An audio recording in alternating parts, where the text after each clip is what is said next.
Attention mga SSS members and pensioners, abangan ngayong July 31, 2026, tatlo na importanteng bagay mangyayari na. Merong good news dito, matutuwa po kayo, lalong-lalo na ang ating mga pensyonado. Yan ang ating pag-uusapan sa episode na ito.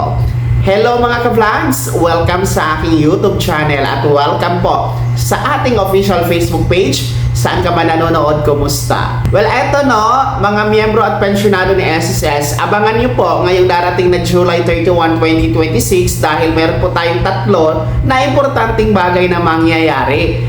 Merong good news dito na ikatutuwa lalong-lalo pa ng ating mga pensyonado. Halika, isa-isahin natin. Una, ngayong July 31, 2026, magaganap po, mga miyembro ng SSS, magaganap ang ika-7th episode ng e-SSS Eskwela Webinar. Ito ay libre na webinar kung saan nasa episode 7 na tayo.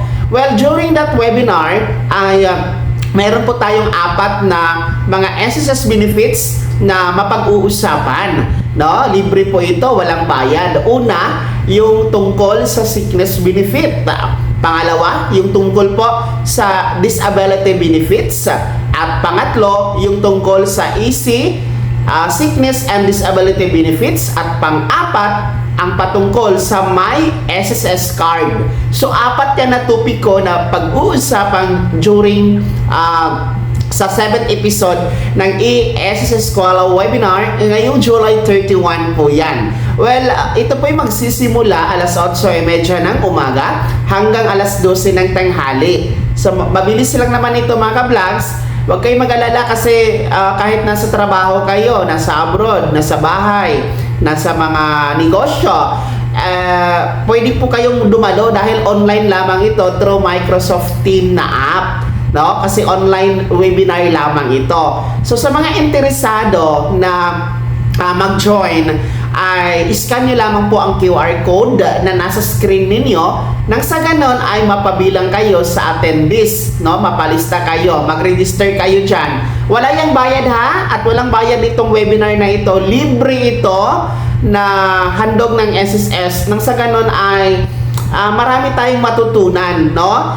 During sa mga topics ng webinar na ito. Pwede kayong magtanong, no, patungkol sa disability benefits, sickness benefits, My SSS card at iba pang mga benepisyo. Kung meron kayong mga ibang queries, pwede nyo pong itanong during sa papalapit natin na e-SSS Eskwela Webinar 7th episode ngayong July 31, 2026. Kaya register now, wala yang bayad, marami tayong matutunan, no? Sama-sama tayong matuto sa mga benepisyo, no?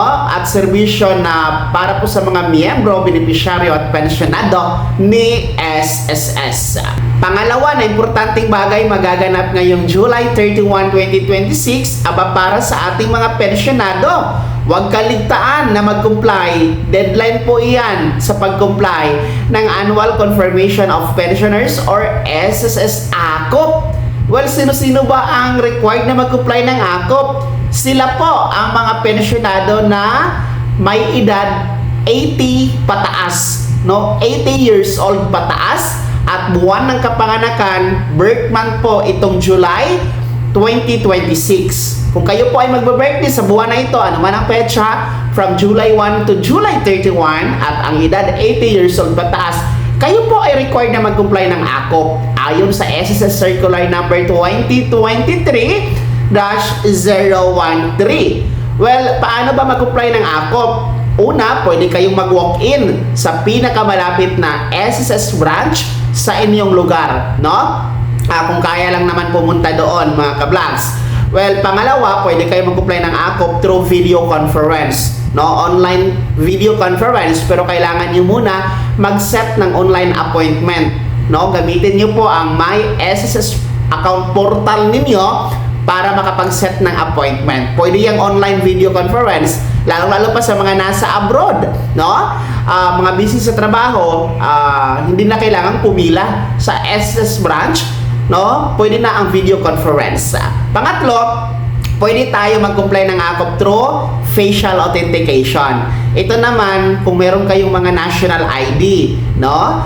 kung registered kayo sa PhilSys, may national ID, pwede kayo sa facial authentication, AKOP compliance. Mag-login lamang kayo sa website ni SSS, ang www.sss.gov.ph, tapos pindutin ang AKOP compliance button, sundan ang step-by-step process hanggang matapos po ang AKOP compliance through facial authentication. So kayo na ang bahala mamili alin doon sa tatlo na paraan sa pagpapaakop. Ang siguraduhin ninyo, makumply nyo talaga ang akop para hindi maputol ang pensyon at tuloy-tuloy po ang pensyon na pagtanggap. So deadline po ha, July 31, 2026 sa pag-comply ng akop. No? Simulan nyo na ngayon pa lang, maaga pa lang, huwag nang paabutin ang deadline nang sa ganon siguradong makumply ang akop mga pensioners. Pangatlo na bagay na mangyayari po ngayong July 31, 2026, ito na nga po ang good news para sa inyo mga pensionado, especially sa mga first batch SSS pensioners. Yung mga first batch na merong date of contingency o araw ng kapanganakan, araw ng pagkamatay, araw ng pagkasakit o araw ng pagkabalda mula 1st to 15th day of the month. Alam nyo ba na ang inyong August pension maa-advance? Instead of August 1, mangyayari ito ngayong July 31, 2026. Bakit? Dahil ang original na petsa ninyo na August 1, yan ay natapat sa araw ng Sabado. Pag nakikita niyo po sa inyong kalendaryo, Sabado po ang August 1 na original pension crediting schedule nyo.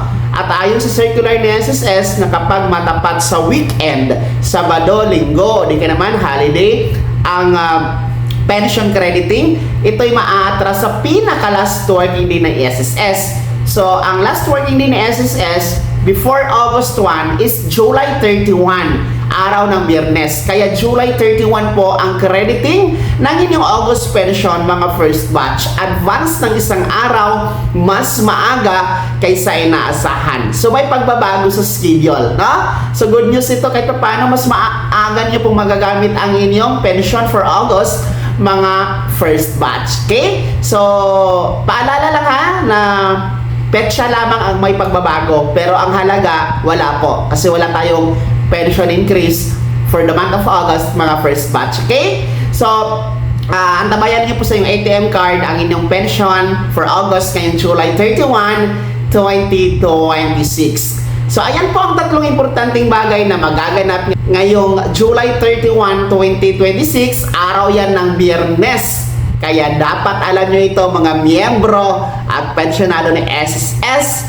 At dapat alerto kayo dito, no? Nang sa ganun ay makasabay kayo sa mga nangyayari po sa SSS. Kaya naman mga kablags, una, sino sa inyo dito yung mga nakaregister na at interesadong sumali sa SSS Kuala Webinar Episode 7 ngayong July 31. Pangalawa, sino sa inyo dito yung mga required magpaakop mga pensionado? Tapos na ba o wala pa?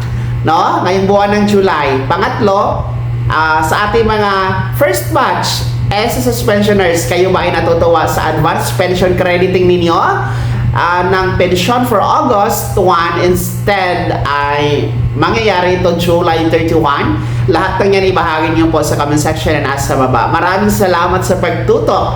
God bless. Mag-ingat mga ka-vlogs.